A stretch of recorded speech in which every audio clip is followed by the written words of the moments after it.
Virus corona. Virus corona adalah virus yang menyerang sistem pernafasan pada manusia dan hewan. Virus ini dapat menyebar ke siapapun, baik lansia, dewasa, anak-anak, bayi, ibu hamil, dan ibu menyusui. Dan virus corona ini pertama kali ditemukan di kota Wuhan, China 2019. Baiklah, hanya sekian yang dapat saya sampaikan. Mohon maaf apabila ada kesalahan kata. Halo, perkenalkan nama saya Hosiana Medemia Utagalung. Saya dari kelas 10 MIPA 3. Di video ini saya akan membahas seberapa bahayanya virus corona atau COVID-19. Meskipun virus ini tidak termasuk virus yang paling mematikan di dunia, namun infeksi dari virus corona ini tidak boleh asal kita sepelekan. Dalam hal ini, virus corona penyebab COVID-19 telah menyebabkan sekitar 4 juta kasus meninggal di dunia dan juga sekitar 187 juta kasus positif di seluruh dunia. Berkaitan dengan hal ini, virus corona jauh lebih menakutkan dibanding kasus flu biasa. Karena virus corona memiliki kemungkinan sekitar 0,1% mengancam jiwa yang terinfeksi. Virus corona atau biasa disebut dengan COVID-19 ini telah menular setidaknya ada sekitar 7.000 jiwa atau mencapai 80.000 jiwa, dan ini menurut informasi dari Business Insider ada setidaknya sekitar 113.000 kasus penularan virus corona yang telah diketahui. Dengan hal ini, virus influenza yang pernah terjadi pada tahun 2003 sampai 2004 dengan sekitar 80.000 orang yang telah menular, virus corona ini tentu jauh lebih menakutkan dibanding virus-virus tersebut. Yang membuat virus corona jauh lebih menakutkan ialah Life Science memberikan hipotesis berupa alasan mengapa virus corona ini jauh lebih menakutkan dibanding kasus influenza. Pada kasus influenza, para peneliti setidaknya telah melakukan penelitian lebih dari 1 dekade, dan mereka juga tahu atau paham mengapa virus itu bisa terjadi, influenza itu bisa terjadi. Dibandingkan dengan virus corona, di mana penyebaran atau menghebohkan banyak orang secara tiba-tiba, sehingga membuat para peneliti bertanya-tanya virus apakah ini dan bagaimana cara mengatasinya. Sampai sekarang mereka masih mencari cara mengatasi virus corona ini secara sepenuhnya. Dengan demikian, penjelasan mengenai seberapa bahayanya virus COVID-19 atau corona ini. Untuk menghindari bahaya tersebut, ada baiknya kita menjaga kebersihan tubuh, kebersihan lingkungan, dan juga mentaati protokol kesehatan, serta menjauhi keramaian. Sekian dari saya, salam sehat dan semoga hari menyenangkan. Perkenalkan, nama saya Suliza Laskialani. Baiklah, di sini saya akan menjelaskan cara penularan COVID-19. Melansir dari WHO, virus COVID-19 dapat menyebar melalui beberapa cara berikut. Yang pertama, melalui droplet. Droplet adalah cairan atau percikan air yang keluar dari saluran pernapasan ketika seseorang bersin maupun batuk. Yang kedua, melalui kontak fisik. Yang ketiga, melalui permukaan yang terkontaminasi. Yang keempat, ruangan dengan ventilasi buruk.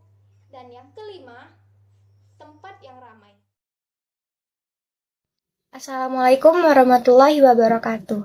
Perkenalkan, nama saya Sela Ayuwandira dari kelas 10 MIPA 3. Di sini saya akan menjelaskan tentang gejala COVID-19. Gejala ialah pengindikasian keberadaan suatu penyakit atau gangguan kesehatan yang tidak diinginkan, berbentuk tanda-tanda atau ciri-ciri penyakit, dan dapat dirasakan seperti misalnya perasaan mual atau pusing. Kira-kira gejala COVID itu seperti apa ya? Nah, simak video ini baik-baik ya teman-teman. Masing-masing orang memiliki respon yang berbeda terhadap COVID-19. Sebagian besar orang yang terpapar virus ini akan mengalami gejala ringan hingga sedang dan akan pulih tanpa perlu dirawat di rumah sakit. Gejala yang paling umum seperti demam, batuk, kelelahan, kehilangan rasa atau bau. Gejala yang sedikit tidak umum seperti sakit tenggorokan, sakit kepala, sakit dan nyeri, diare, ruam pada kulit atau perubahan warna pada jari tangan atau jari kaki. Gejala serius yaitu seperti kesulitan bernapas atau sesak napas, kesulitan berbicara atau bergerak, dan nyeri dada. Segera cari bantuan medis jika Anda mengalami gejala serius. Selalu hubungi dokter atau fasilitas kesehatan sebelum mengunjunginya.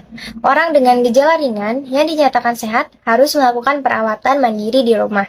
Setelah seseorang pertama kali terinfeksi, rata-rata gejala akan muncul 5-6 hari, tetapi bisa juga sampai 14 hari setelah terinfeksi. Baiklah, sekian video penjelasan dari saya. Mohon dimaafkan jika terdapat salah. Terima kasih. Assalamualaikum warahmatullahi wabarakatuh. Assalamualaikum warahmatullahi wabarakatuh. Salam sejahtera bagi kita semua. Shalom, Om Swastiastu, Namo Buddhaya, dan salam kebajikan. Perkenalkan, nama saya Immanuel Swasilain dari kelas 10 MIPA 3. Pada kesempatan saat ini saya ingin menjelaskan pencegahan penularan COVID-19. Pencegahan penularan COVID-19 dapat kita lakukan yang pertama yaitu adalah selalu menjaga kebersihan. Yang dapat kita lakukan dengan cara menghindari berkontak fisik seperti berjabat tangan dan bersalaman. Yang kedua, selalu mencuci tangan dengan sabun atau dengan hand sanitizer. Yang ketiga, selalu membersihkan atau mendisinfektan barang-barang yang sering dipakai banyak orang seperti kenop pintu, meja, kursi, dan lain-lain. Keempat, selalu memakai masker ketika berpergian keluar rumah. Kelima, selalu menjaga jarak atau social distancing. Keluar rumah ketika dalam kondisi yang sangat penting. Gantikan pertemuan tatap muka dengan konferensi video seperti menggunakan aplikasi Zoom. Apabila terpaksa untuk mengikuti pertemuan, ikuti setiap protokol kesehatan dan adakan pertemuan tatap muka di tempat yang aman dan bersih. Yang kelima, tunda dulu pertemuan tatap muka yang tidak terlalu penting. Dan jangan keluar rumah jika Anda memiliki hilang indera penciuman atau memiliki sakit demam dan batuk atau flu. Jangan juga Anda keluar rumah jika Anda memiliki keluarga yang sakit atau hilang indera penciuman. Yang terakhir adalah mengikuti vaksinasi. Kita wajib mengikuti vaksinasi untuk mengikuti new normal pada bencana pada saat ini. Karena apa? Karena virus corona belum ada obatnya dan akan selalu bersama kita di masa depan yang akan datang. Maka dari itu, vaksinasi berguna untuk menguatkan metabolisme tubuh kita dan imun tubuh kita agar terbiasa melawan virus COVID-19. Demikianlah presentasi saya tentang pencegahan penularan COVID-19 ini. Sekian dan terima kasih. Assalamualaikum warahmatullahi wabarakatuh. Assalamualaikum warahmatullahi wabarakatuh. Nama saya Diva Amelia Putri dari kelas 10 MIPA 3 yang menjelaskan tentang new normal pada masa COVID-19. Pandemi COVID-19 belum juga bisa dikatakan berakhir, namun kehidupan harus tetap berjalan. Apakah kita mau terus hidup dengan pembatasan, mengisolasi diri di rumah terus-menerus? Pasti jawabannya tidak. Tentunya kita ingin kembali bekerja, belajar, dan beribadah serta bersosialisasi atau beraktivitas agar produktif di era pandemi ini.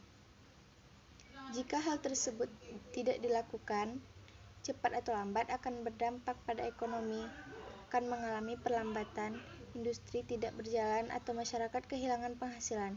Untuk itu, masyarakat harus mulai beradaptasi dengan kebiasaan hidup baru atau disebut dengan new normal life. Sebagaimana yang pernah dikatakan oleh Ketua Tim Pakar Gugus Percepatan Penanganan COVID-19, Bapak Wiku Adi Sasmito, New normal adalah perubahan perilaku untuk tetap melakukan aktivitas normal dengan ditambah menerapkan protokol kesehatan guna mencegah terjadinya penularan COVID-19. Secara sederhana, new normal ini hanya dilakukan saat diberlakukannya karantina wilayah atau pembatasan sosial berskala besar. Tatanan kehidupan baru bisa dilakukan setelah adanya indikasi penurunan kurva penyebaran angka COVID-19 menurun, tersedianya fasilitas kesehatan yang mumpuni dan pengawasan yang ketat. Inilah yang menjadi tanggung jawab kita bersama dalam menghadapi new normal di tengah pandemi COVID-19. Pemerintah melalui Kementerian Kesehatan tak henti-hentinya melakukan sosialisasi dan edukasi kepada masyarakat agar memahami protokol kesehatan yang harus dilakukan dimanapun kita berada, baik di rumah, di kantor, di sekolah, tempat ibadah, termasuk tempat-tempat keramaian umum seperti pasar dan mal. Tujuan dari new normal ini adalah agar masyarakat tetap produktif dan aman dari penularan COVID-19 di tengah masa pandemi ini. Sekian dari saya. Assalamualaikum warahmatullahi wabarakatuh. Saya akan membahas kesimpulan dari COVID-19.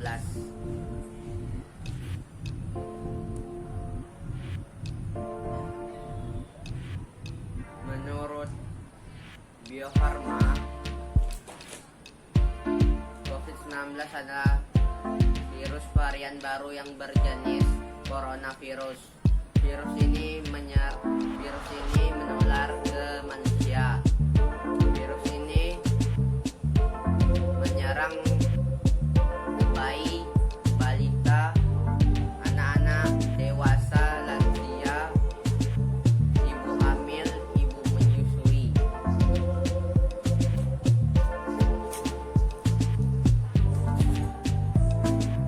Gejala-gejala pada COVID-19 yang pertama demam tinggi, yang kedua batuk pilek, yang ketiga sesak napas, dan yang keempat hilangnya penciuman.